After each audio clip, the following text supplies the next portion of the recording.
The guys that make it through Delta and devgru selection, survive Ranger Regiment, get through Hell Week and Buds, are willing to suffer far more than anybody else. That's what most people believe. And while mental toughness absolutely matters, that's not the whole story. The best performers are obsessed with optimization. Testosterone, TRT, peptides, recovery, performance, and that's exactly why we're having this conversation.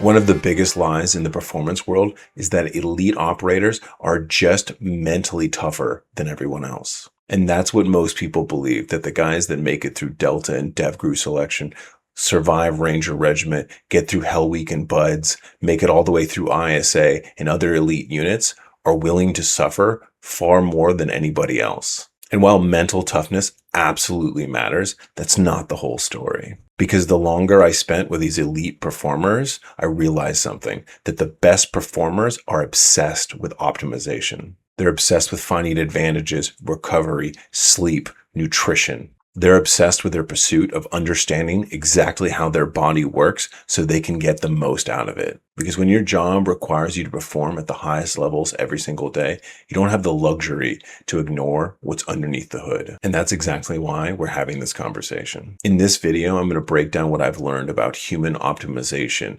testosterone, TRT, peptides, recovery, performance, and protocols that will help to improve how you feel and perform. We're going to talk about what most men get wrong, the symptoms that people ignore, the blood work, the hormones. We're going to talk about when TRT actually makes sense to take and when it doesn't, and why so many people completely misunderstand what optimization truly means. Because optimization will mean absolutely nothing if you don't already have a good foundation, a foundation of training, sleep, nutrition, because there are no shortcuts to success. Because here's the reality. I've seen people spend thousands of dollars on supplements, gear, programs, gimmicks, all trying to perform better. Meanwhile, they're neglecting the one thing that determines every aspect of performance, the human body itself. You could have the best training program in the world. You could have incredible discipline. You could have unbreakable motivation. But if your recovery is broken, your hormones are off, and your sleep is terrible, then your body is not functioning properly, and you are fighting an uphill battle every single day. The highest performing people that I've ever been around understand something that most people don't. Performance is not about working harder.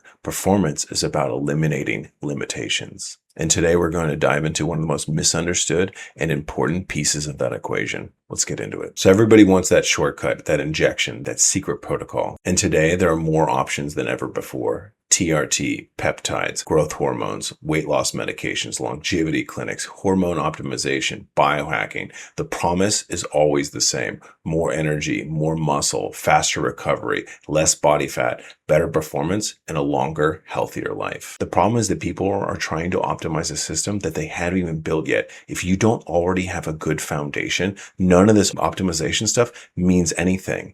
If you want to increase your body's output by 10%, but if you're already at a freaking zero, then it doesn't matter. It's simple math. Anything times by zero is zero. So if you're one of those people who is interested in the optimization, but still needs to build a good foundation, start there. If not, you're going to end up like most people and end up completely disappointed. Today, we're going to discuss TRT, testosterone, HGH, steroids, peptides, longevity medicine, the risks, the side effects, what we know and what we don't know, and what you should be cautious of moving forward. And most importantly, where all these tools fit in the complete human performance strategy. Because while these tools can be powerful, they're not magic, and they will never replace discipline. The biggest mistake that people make when starting with hormones, TRT, or just overall optimization is having zero foundation. And a good foundation consists of strength training, cardio, stress management, good sleep, good nutrition. Because at the end of the day, you can't out-inject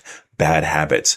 TRT isn't going to help you if you're only sleeping 4 hours a night. If you have no discipline when it comes to food, when you are taking Ozempic or other peptides that help weight loss, you're just going to gain the weight back anyways. These are tools that will help you amplify your performance, not replace it. Sleep is where growth hormones are released. And if you don't get enough sleep, that's going to impact testosterone production, recovery, cognitive function. Nutrition provides the raw materials that your body needs, which is vital for both growth and recovery. Strength training builds your muscle and your bone density, which controls your output and your physical resilience. Cardio helps to protect your heart, increase your endurance, your VO2 max, and your overall work capacity. And one of the most undervalued aspects of your foundation is your stress management, which protects your hormonal system. Most people are one decision away from changing everything. I spent years at the tip of the spear as a Tier 1 operator.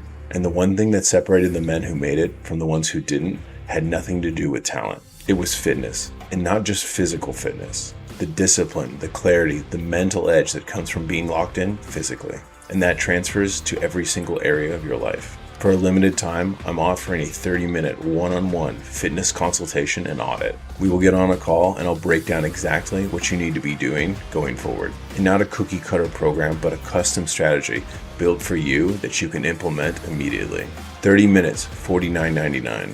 And you will walk away with a plan from someone who has operated and lived this at the highest levels. If you are serious about leveling up, click the link. Because trust me when I say this, if your hormones ever tank, you won't have the energy to do any of this. But before we even have a conversation about optimization, you have to ask yourself one very honest question. Do you have the right foundation for this even to be a conversation? So let's talk about the hormone that almost everybody obsesses about, testosterone. Testosterone is one of the most important hormones in the human body, especially men.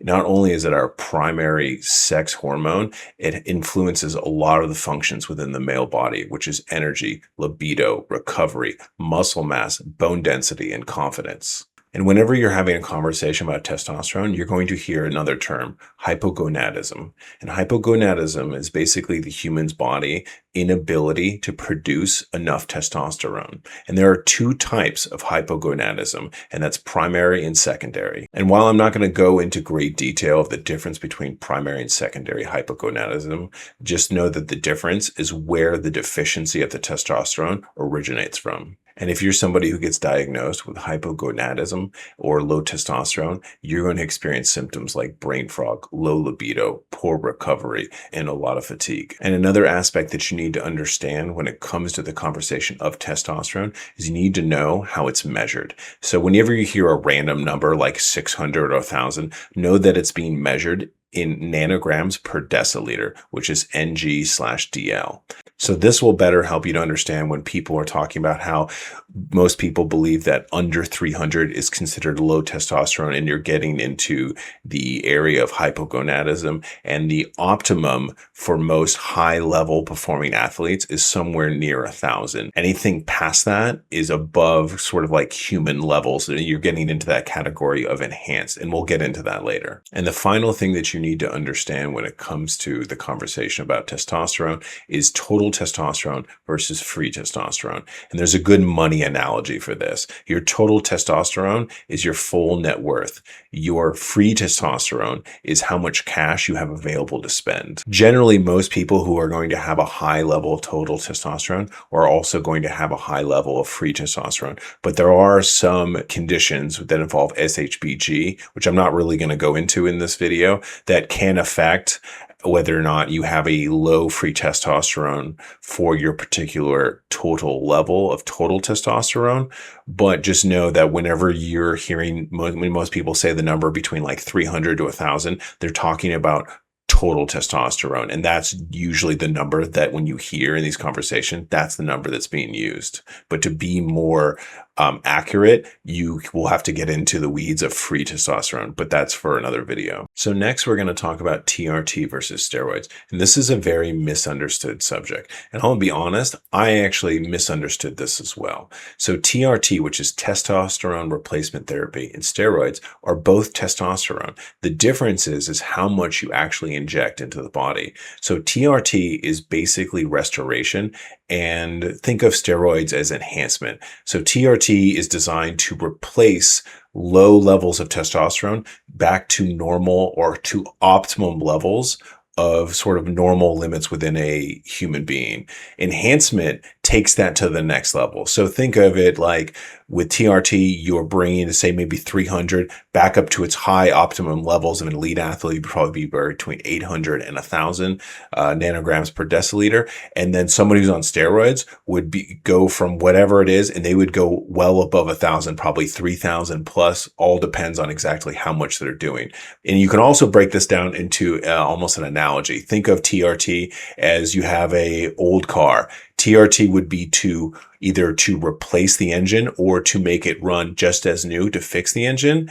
And enhancement would be like adding nitrous oxide and turbochargers. And if anybody understands how, especially if you're a car mechanic, and how bad that is for the engine long term, that is a great analogy for this. Because as we continue to talk about this, the biggest difference between TRT and steroids are the long-term effects. And you will notice that there is a common theme that when you exceed the normal human levels of testosterone, that the ramifications far outweigh any pros that you get out of it. Strength isn't built in comfort. It's built through repetition, through discipline, through showing up when it would be easier not to. For me, training has always been about pushing limits, becoming stronger, faster, and more capable every single day. But the gear you wear matters.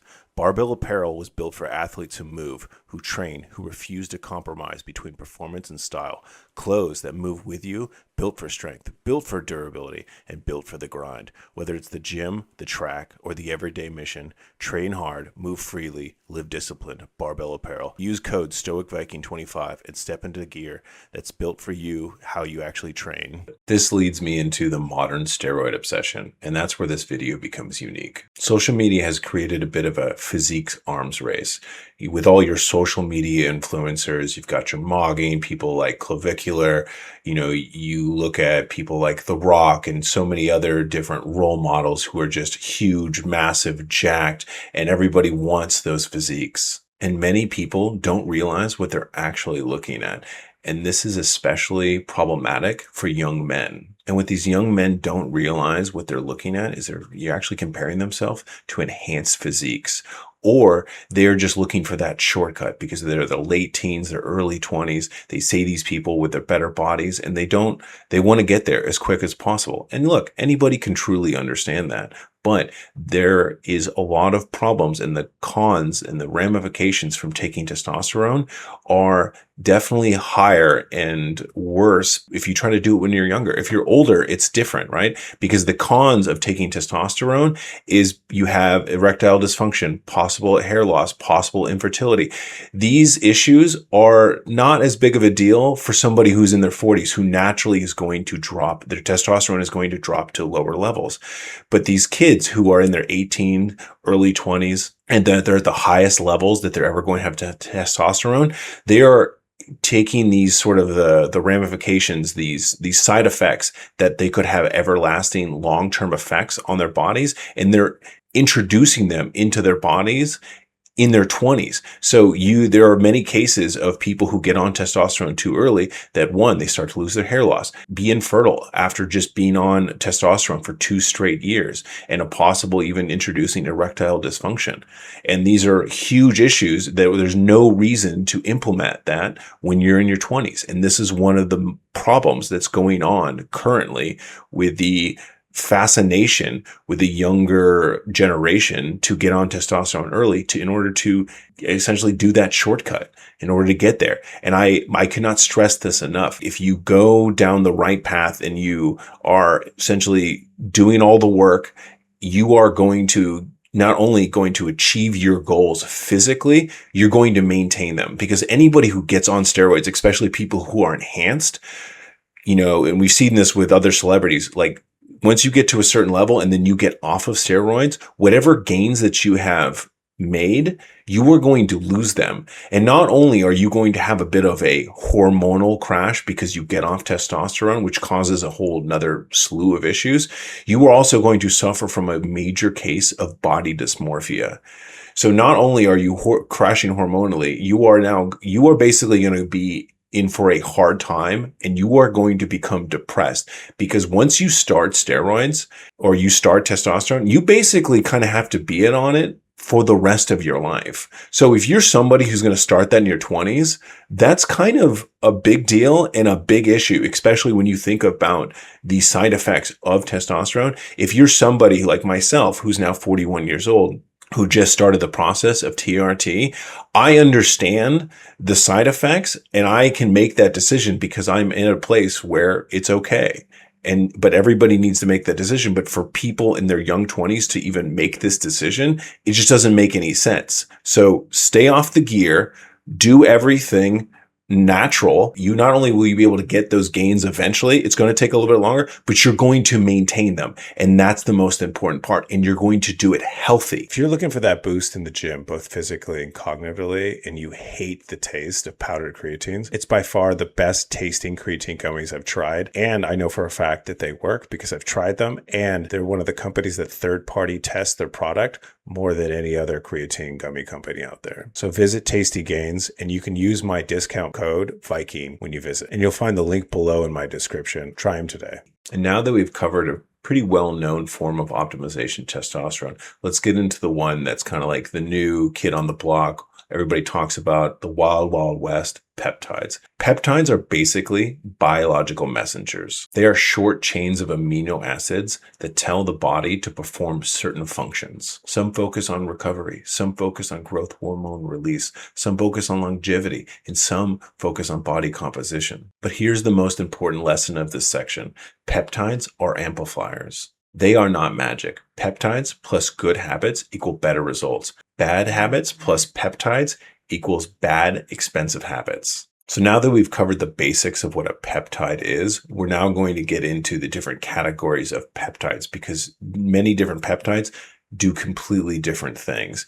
And then we're also going to cover some of the more popular peptides that are currently within those categories. But before we get into that, I want to make something very clear. This industry of peptides in the kind of the dawn of the latest and greatest of performance medication is like the wild, wild west right now. There's a lot of people out there who are trying to do the right thing, but there's also some people who are trying to make a quick buck.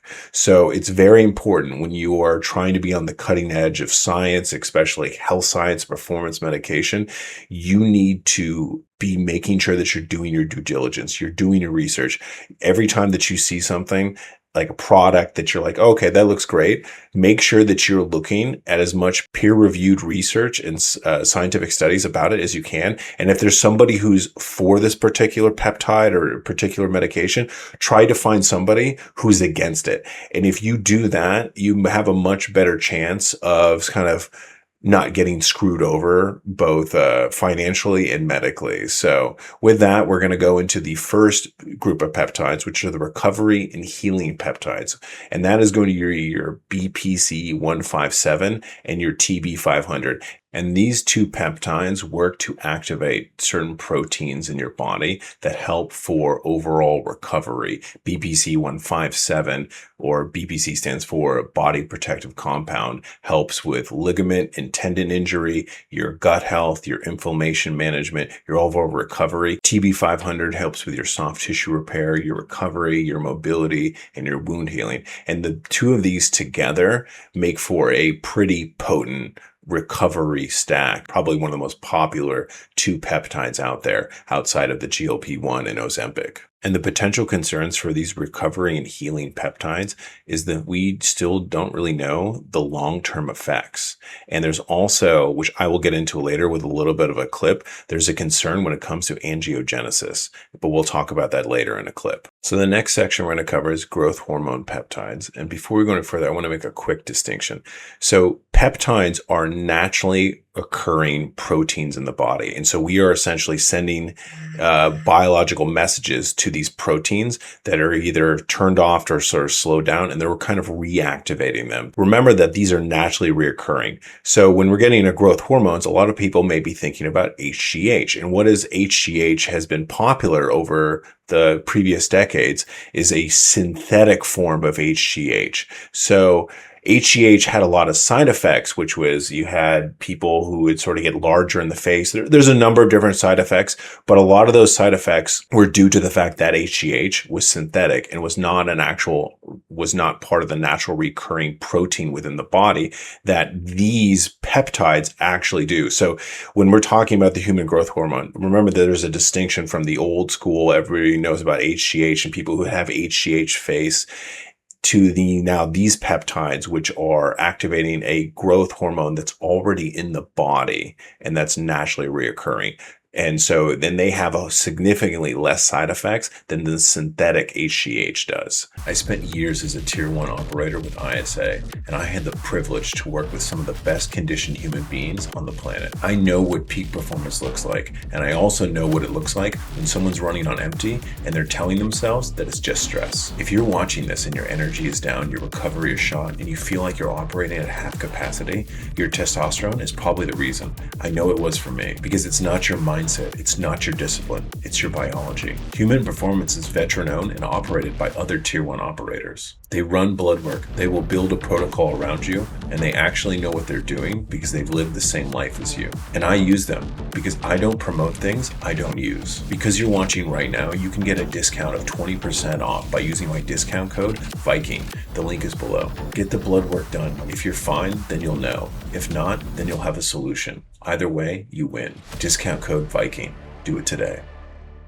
So one of the most common growth hormone peptides is semarelin. So semarelin encourages natural growth hormone release, which helps with the recovery, sleep quality, body composition, and healthy aging. The next two growth hormones are ipamorelin and CJC 1295. Also helps with recovery and sleep and lean muscle retention, but it's considered to be more targeted than semarelin. And when combined, people have seen benefits in sleep, recovery, lean mass retention, and fat loss support. Much like the recovering and healing peptides, the largest concern is limited long-term human data. And you're going to notice this across all the other peptides, that this is probably the most common concern among all peptides. So we need to keep that in mind whenever we're analyzing this and whether or not you are considering possibly using them. So the next group of peptides is the longevity and anti-aging peptides, which has become increasingly popular about people who want to kind of slow their aging and look younger. Two of the most popular peptides in this category are GHKCU and epitalon. GHKCU is a copper peptide and is one of the most researched anti-aging peptides. It has potential benefits involving skin health, hair growth, wounded healing, and tissue repair. And the potential concerns with this one is, once again, the angiogenesis discussion, which we'll talk about later, and also the lack of long-term human data. Epitalon is known for its connection to telomere research. So the potential benefits include cellular aging research, sleep regulation, and longevity. But it's important to note that the human longevity benefits are still yet to be proven. The next section is immune system peptides, and its most popular peptide, thymosin alpha-1. This peptide has been extensively researched for immune system support, and it's supposed to help both your immune system regulation and its resilience. Now let's cover one of the fastest growing categories today, and this is your body composition and your fat loss peptides. This is going to be your GLP-1. This is your semaglutide and your tirzepatide. And these two help to control your weight through appetite suppression and your blood sugar regulation. All right, so your semaglutide is what's commonly known as Ozempic, and then your tirzepatide is probably considered a stronger version. Usually has reports of having more increased weight loss than semaglutide does. And this is accomplished because both of these help to significantly reduce somebody's appetite. But the concerns for these two peptides is nausea, GI issues, and if you don't work out while you're using this, you stand a possible big muscle loss. And so you probably heard the term Ozempic butt, right? People who use Ozempic and who do not train will definitely lose, not only will you lose weight, but you're going to lose a lot of muscles. And it's very important that you work out if you're ever using this peptide. So the next category of peptides is fertility and hormone support. And the two most popular peptides in this category is HCG and kisspeptin. And both of these are actually widely used while people are on TRT because it helps to maintain fertility. during taking of TRT, because one of the biggest side effects, which I talked about earlier, of TRT is possible infertility, especially if you've been on testosterone for at least 2 years. So the last thing I want to cover in this video is a clip from the Sean Ryan show, and it's actually a reaction to that clip. So when I was doing the research for this video, I came across a clip of a woman named Luisa Nicola on the Sean Ryan show. It's episode 300, and she was specifically talking about peptides and the dangers of peptides. And one thing that she kind of focused on was BCP 157 and TB 500, which are your recovering healing peptides. And they apparently use a increased vascularity in order to repair the muscles, the tendons, the ligaments. And she was saying because it increases vascularity, and then the growth of tumors also feeds off of increased vascularity, that there was a strong chance that these peptides would actually cause cancer and grow unknown tumors. And as I was doing the research, I came across this person, Dr. Alex Tatum, who is a urologist and a mental health specialist and sort of a leader and kind of an expert within the performance medicine industry right now. And I saw that he had a reaction to this video, and I watched it. It was very interesting because he sort of brought up his argument against what she was talking about, that she was actually putting out sort of misinformation and sort of fear mongering. But we're going to watch the clip, and then I want you to go ahead and make up your mind for yourself. What we don't know yet is it's doing this by inducing vascularization, meaning that it's helping you around the cells of injury. It's helping you form new blood vessels. When you form new blood vessels, what happens? You get oxygen and nutrients. It's great, right? Better healing. But it can't detect whether it's causing vascularization on a cancer cell. And how does cancer survive and grow and proliferate? It forms blood vessels to feed itself. Cancer cells are so hungry when they form a tumor site. They say, okay, great, now we need blood vessels to survive. So they form its own little blood vessel supply, and that's what grows, and that's what metastasizes, because they're like, yes, they become. So this is, one, she's very articulate, and what she says kind of makes sense from a logic, like a logical point of view, that something that increases like the vascularity of one that might affect the vascularity of something else. And so all this makes sense. So because she's so articulate, it's easy to automatically believe, because this sounds good, right? But this is also another example of why we need to continue to do our research and always look for opposing points. But let's listen to Dr. Alex Tatum's response to this. Become so greedy and so hungry, these tumor cells, they go out. Ronick, this is so asinine, I can't even take it. Like, blood vessels, that immediately is going to cause cancer. Yeah, you know what cancer cells also need? Glucose. Should we all just starve ourselves so there's no glucose in our bloodstream? Like, what is she even talking about? Okay, guys. So, yeah, that's funny. So, one, he's already kind of pointing out the first argument, which is just because there's something in our body that may affect possibly something else, like negatively, doesn't mean that's exactly how it works, because of your body. The human body can help to differentiate through different means, and there's different mechanisms within the human physiology, biology, in order to do that. So that's not a blanket statement. So he's already pointing out, just because there's like one thing, it's not, just doesn't do everything the exact same way throughout your entire body, by using the example of glucose. Let's steelman this argument for a little bit, because yeah, it's her main mechanistic argument, and I'll admit, it sounds scary, but let's actually dig into this for a second. Yes, BPC 157 promotes angiogenesis. Yes, tumors require angiogenesis to grow past anything more than a millimeter, and that's not new. That's something called the Folkman hypothesis, and it's been around since like 1971. But the freaking massive leap that she's taking is that because BPC 157 can improve blood flow, therefore it will fuel hidden cancers. I cannot overemphasize what a massive logical and scientific leap that is. We're talking like Grand Canyon levels of logical disconnect here. And what she's doing is totally glossing over the fact that there are two completely different flavors of angiogenesis. The first is physiologic angiogenesis. This is what your body does when you cut yourself or you run a marathon. It is tightly regulated, self-limited, and carefully prodded along by signals like VEGF, FGF, and eNOS. This is the system that BPC 157 nudges forward. But then there is pathologic tumor angiogenesis, and this is a totally different ballpark. This type of angiogenesis is dysregulated, leaky, chaotic vasculature driven by tumor-secreted growth factors that have totally hijacked the system. Now, are some of those same signals present? Yeah, but they've been totally dysregulated. So that was definitely something I didn't know. And once you explain it, that there are two different types of angiogenesis, that also kind of defeats the argument that just because it's done a certain way, that it's going to be blanket, like the vascularity is going to affect everything equally throughout the entire human body. And guess what? BPC 157 in published animal models has shown, wait for it, anti-tumor properties in colitis-associated cancer models. Not pro-tumor, anti.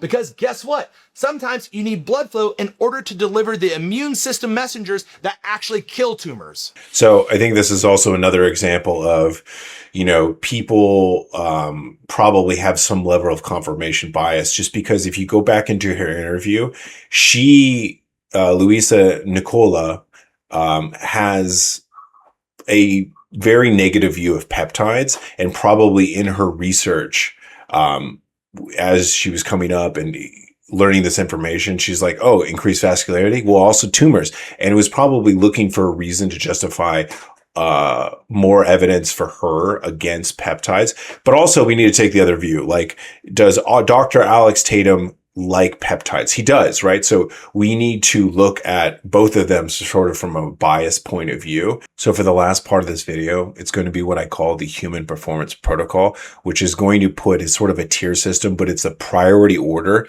in everything that you need to do in order to implement for your performance success, both physically, mentally, and then eventually it starts with your foundation and leads all the way to your supplementation. All right. You have your tier 1, which is your sleep, your working out, your cardio, your nutrition. All right. Your tier 2, which is your stress management, your recovery, doing the blood work, knowing exactly where you are at as far as like what your testosterone levels, everything like that. All right. Then you have your tier 3, which is going to be your supplementation. That's going to be your protein. That's going to be your creatine. Are you using multivitamins, things like that? Tier 4 is going to be your TRT, your testosterone replacement therapy. All right. Do you have low testosterone? That's something that you then need to then implement and get it back to normal. And then your last priority, your last tier is going to be your peptides, that additional mechanism where you can help to send that biological messenger to activate the proteins, right? So the point of this is you need to do them in this order, right? You should be having a good sleep schedule, be able to work out. Because if you don't have that, nothing below that matters. Like optimization is not going to matter at all if you have no foundation. So you need to start with that foundation and then work that down into knowing exactly what your stress management, what your blood work is, implement supplementation. And there, if you're low on testosterone, maybe get on TRT. And then from there, then consider doing peptides, right? So these need to be the foundation. These need to be priorities before you start implementing more additional optimization. Plus, this stuff is not cheap. Just to be honest, everybody's going to want that secret program to find success early. Everybody's going to want that shortcut. But the truth is, protocol and doing things the right way are not sexy. Lift weights, do cardio, eat quality food, get enough sleep, manage stress, build discipline, build your purpose, build your foundation. And then, and only then, if medically appropriate, to use modern medicine to optimize what you've already built. Because no hormone, peptide, supplement, or biohack is ever going to replace discipline, because the foundation comes first. Everything else after is an amplifier. I hope you liked this video. If you did, please like, comment, subscribe, share this video. If you did, you're going to help me defeat the final boss in life, the YouTube algorithm. All right. And if you also want to help me support the channel even further, consider becoming a member. Helping me to support this channel helps to get this message and these types of videos, not only to the people that want to see them, but maybe the people who need to hear them. I appreciate you guys, and I'll talk to you later.